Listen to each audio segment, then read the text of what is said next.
एक सुंदर सा गांव था जहाँ पर एक बूढ़ा और बूढ़ी रहते थे। वह अपने बगीचे के फल बेचकर अपना गुजारा करते थे। एक दिन बूढ़ी अपने घर में बैठी हुई थी। उसको एक आवाज सुनाई देती है। वह दरवाजा खोलती है।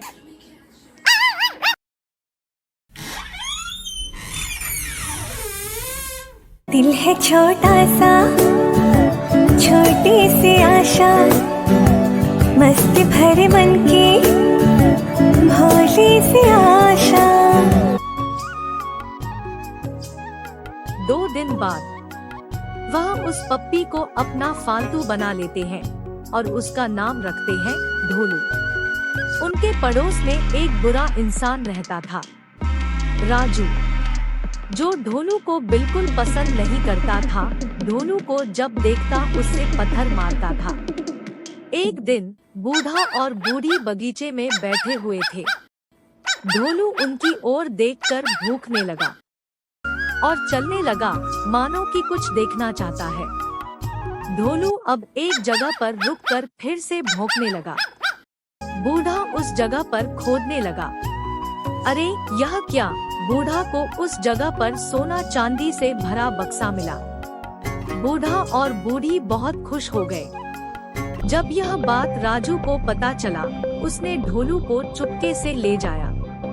उसने ढोलू को अपने बगीचे में छोड़ दिया। कुछ समय घूमकर एक जगह पर ढोलू भूखने लगा। इसे देखकर राजू बहुत खुश हो गया और उस जगह को खोदने लगा, लेकिन उसे सिर्फ मिट्टी और कांच मिला। वह गुस्से में होकर ढोलू को मार दिया। इधर बूढ़ा और बूढ़ी ढोलू का इंतजार कर रहे हैं। रात भी हो गई थी।